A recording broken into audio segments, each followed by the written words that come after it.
Hey everyone, it's PhiDX. The Tekken 8 trailer just came out, and they teased some new mechanics that I want to explore from a competitor's perspective. Timestamps are below, play it in 2x speed if you need to. Let's get started. Here's an interview with Harada on IGN. This is what he says about the new heat system. The key word to relay the concept for the battle system is aggressiveness. This is something we focused on in all the various elements of the gameplay. Fighting games are kind of an interesting genre because it's you and another human opponent in most cases, right? Say if somehow you're both able to block 100% of attacks, then the match itself wouldn't progress because nobody would do damage. The changes in Tekken 8 come from the team thinking about how they would go about making the game exciting to both play and watch.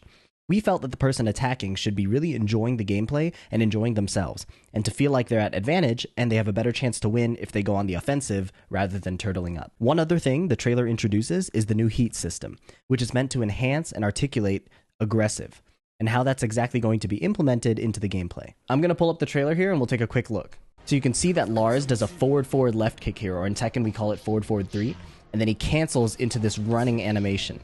So this move does actually exist in Tekken 7, it just doesn't have a follow-up. It's a safe mid that gives a knockdown.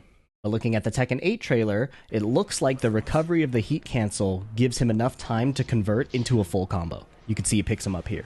Right after, here's Jin doing some kind of running right punch. In Tekken, we call it a running 2. You could see that Kazuya blocks it, but the stagger animation makes it look like he's completely unable to act. This reminds me of a few things Tekken 7 introduced. The first thing is the newest mechanic that came in the latest patch after EVO. The game calls it Wall Crush, but the community calls it New Tactics from the initial announcement. The basic concept is when the defender is at the wall, a wall crush puts them in crouch, and usually at so much frame disadvantage that they have to guess. They can't sidestep, backdash, or press a button. You can see here after I do the move, Jack is minus 21. For reference, the generic fastest move is a jab at 10 frames. So if Jack tries to press anything, he'll get counter hit. There are varying types of wall crushes, but the most powerful ones are Claudio's wall running right punch, also known as a wall running 2, Elisa's wall running 2, and Dragunov's forward left kick, or forward 3. These are all fast, safe, advancing high moves that generate so much advantage from the wall crush state that you're now in a forced mix-up. I'll talk about why forced mix-ups are problematic in just a second. The other mechanic this trailer reminds me of are Tekken 7's plus frame rage drives. The two immediate examples are Claudio's rage drive and Lars's rage drive.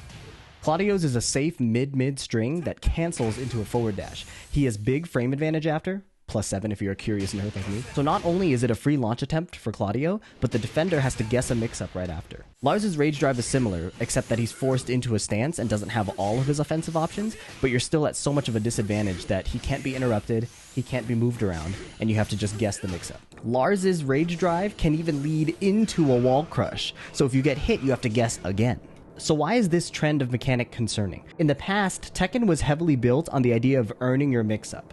So Tekken 7 has way less of this, but I can actually demonstrate it briefly here with these two legacy characters. So I'm controlling Jin on the left, and here's Kazuya on the right. Kazuya has a strong 50-50 mix-up. He has his low sweep that knocks you down, called his hell sweep, or his forward left kick, a mid that launches you and starts a combo. The timing is pretty similar, so it's a true 50-50, except both of these moves are beaten by sidestep left.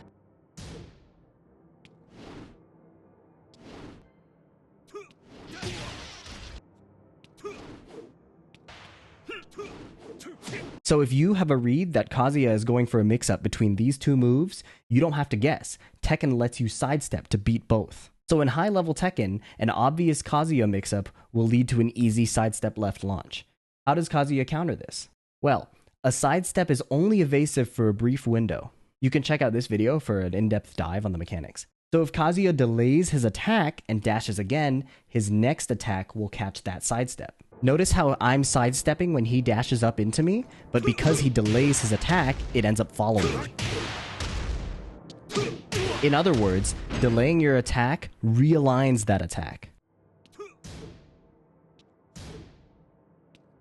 So the mind game for the defender is, do I sidestep just as Kazuya dashes at me, or do I think he's going to realign his mix-up, wait one dash, and then sidestep? Or if Kazuya is just dashing in my face trying to read my sidestep, why don't I just hit him? What if I try to hit him and he decides to stand still and then I get whiff punished?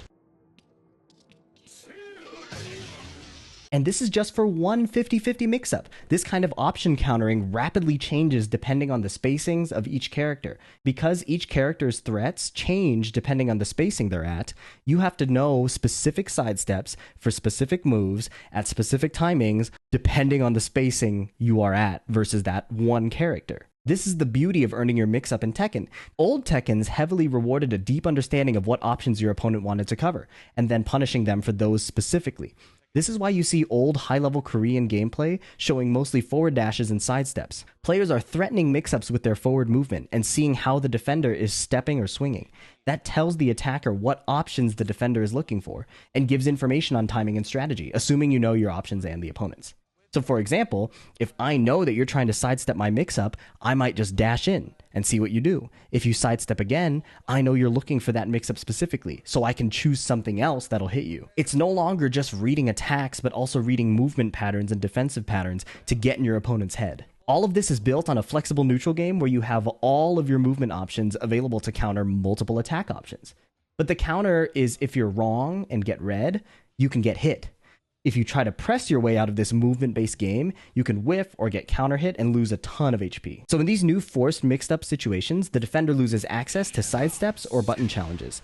Normally that's not terrible, but the worst part is that the move that leads to that situation, so when Claudio does his rage drive before he gets that mix-up, that move itself can't be sidestepped or backdashed reliably. Even if I know when Claudio is going to do his rage drive, I can't sidestep it in either direction. So even if I've taken the time to understand his timing and learn his offense, because of the power of that button, I have to sit there and guess. In other words, Claudio has a true no-risk launch attempt, and if he fails that launch attempt, it turns into an unavoidable mix-up. And because of that, it creates a situation where the opponent, even if they have incredible defense, even if they have incredible reads, their observation is on point, their conditioning is really strong. Because of the power of this button, they're forced to sit there and flip a coin. And as the attacker, instead of moving to gain info and try and threaten options to understand what your opponent is doing, moves like these create a situation where it's better to just press it and hope that it works. Because it's so safe, you're not going to get killed for it, and the reward is so high, you can pretty much kill your opponent just by hitting that move. This is a concerning trend that each patch of Tekken 7 seems to add in. Bakuran's Jet Kick is a high homing launching move that gives frame advantage.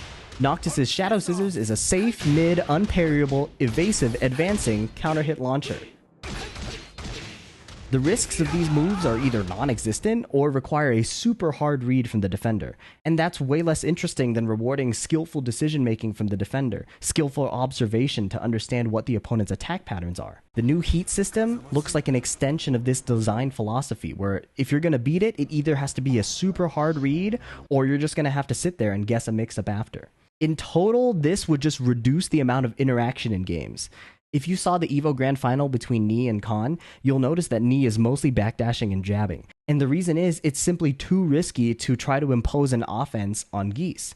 His ability to blow you up for almost any option while being able to employ an offense of his own very safely makes it so the defender is forced to interact as little as possible. And that's the disadvantage of these design philosophies. If the attacker has that much power, the best decision statistically for consistent gameplay that a defender can make is interacting as little as possible with that.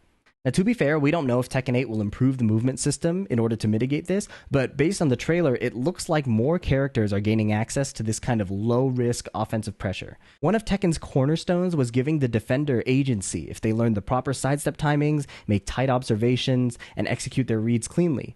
Instead, I'm worried that we're moving towards like anime-style defense where we hold a block in the corner and just try to guess right. There's a bit of a dilemma here because this new design pattern seems to sell really well. Like having a strong character that can hit the opponent and force them into your situations is really fun as someone picking up a game.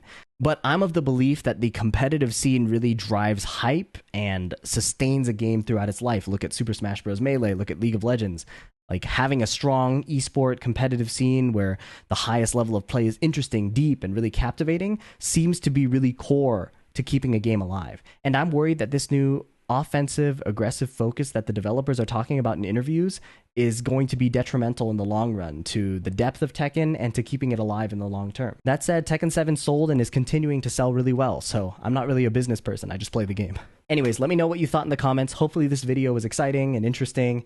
Hit subscribe if you want to see more. I do a lot of analysis on pro games and my own games, and hopefully you guys can learn something. I'm PhiDX, and I'll catch you in the next one. Peace.